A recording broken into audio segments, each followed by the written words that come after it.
আসসালামু আলাইকুম। আন্তর্জাতিক অপরাধ ট্রাইব্যুনাল, এটার অপরাধ মানে আন্তর্জাতিক অপরাধ ট্রাইব্যুনাল কিছু অপরাধী, বিশেষ করে তাজুল ইসলাম আমলে, আন্তর্জাতিক অপরাধ ট্রাইব্যুনালের সাবেক চিফ প্রসিকিউটর তাজুল ইসলাম আমলে এটা যে কি হয়েছিল মানুষ মানুষ বুঝতো, কিন্তু আইনে হাত পায়ে এমন ভাবে শেকল পরানো ছিল যে মানুষের বলার কিছু ছিল না। এই ট্রাইব্যুনাল কেন, কি, কিভাবে হচ্ছে, কি উদ্দেশ্য, তাজুল ইসলামের মিশন কি, এবং তাজুল ইসলাম সম্পর্কে বাংলাদেশের মানুষের ধারণা কি, পাবলিক পারসেপশনটা কিরকম, এগুলো বোধহয় একসময় মনস্তাত্ত্বিকরা গবেষণা করবে। এবং তাজুল ইসলাম সত্যিকার অর্থে কি ধরনের সুযোগ সুবিধা পেয়েছেন, নিয়েছেন, এটা বোঝা খুব মুশকিল। এই পর্যন্ত 2-3টা অভিযোগ এসছে ট্রাইব্যুনালে। এই এক প্রসিকিউটর, এর আগে এক prosecutor, assistant prosecutor, chief prosecutor তাজুলের বিরুদ্ধে অভিযোগ তুলেছে।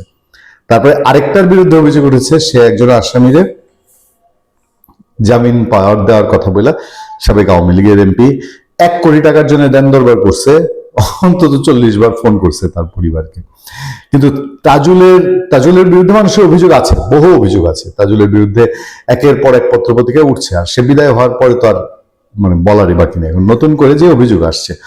এটা এই ট্রাইব্যুনালে এর আগের দিন আমরা আলোচনা করলাম যে আমিনুল ইসলামের মাথার ঘাম পায়ে পড়বে, তাজুল রাজি বোঝা চাপিয়ে গেছে এটার মান সম্মান রক্ষা করতে, শুধু ট্রাইব্যুনালের মান সম্মান বাঁচানোর জন্য।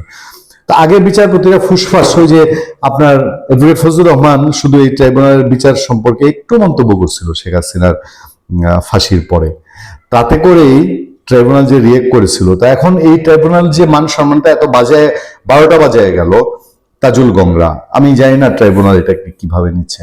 চিফ প্রসিকিউটর বলছেন এখানে ফ্যাক্ট ফাইন্ডিং কমিটি হয়েছে, কিন্তু ট্রাইব্যুনালের নিজের উদ্যোগী কোনো কিছু আমরা কি দেখতে পাবো কিনা আমি জানি না। দেখেন, এখনের অভিযোগটা আরো গুরুতর, যে অনিয়মে ছিলেন তাজুল ইসলাম। অভিযোগ বৈষম্য বিরোধী ছাত্র নেতার। বৈষম্য বিরোধী নেতাদের নিয়ে বহু কথা আছে, এরা তো ধান্দা পানি ছাড়া কিছু করে না অনেকেই। আমি জানি না এই ভদ্রলোক, তাকে অত একটা মানুষ চেনেও না। আন্তর্জাতিক অপরাধ ট্রাইব্যুনালের সদ্য বিদায়ী চিফ প্রসিকিউটর মোহাম্মদ তাজুল ইসলামের বিরুদ্ধে অনিয়মের অভিযোগ তুলেছেন বৈষম্যবিরোধী ছাত্র আন্দোলনের বেসরকারি সেলের কেন্দ্রীয় সমন্বয়কারী মোহাম্মদ সম্রাট রোবায়েত। তার অভিযোগ, জুলাই গণঅভ্যুত্থানের সময় চট্টগ্রামে সংগঠিত মানবতা বিরোধী অপরাধের মামলায় আসামি সাবেক সংসদ সদস্য এবিএম ফজলে করিম চৌধুরীকে রক্ষার চেষ্টা হয়েছিল। তাজুল ইসলাম এ মামলায় ফজলে করিমের ছেলে ফারাজ করিম চৌধুরীর বিরুদ্ধে গ্রেফতারি পরোয়ানা জারি হতে দেননি।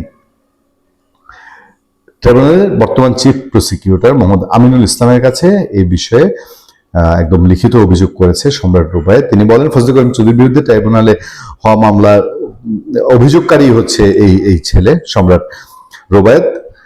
সে বলছে 25 ফেব্রুয়ারি তিনি এই অভিযোগটা দিয়েছেন ট্রাইব্যুনালে। মানবতা বিরোধী অপরাধের মামলায় গ্রেফতার হওয়া চট্টগ্রাম 6 আসনে আওয়ামী লীগের সাবেক সংসদ সদস্য ফজলে করিম চৌধুরী এখন কারাগারে আছেন।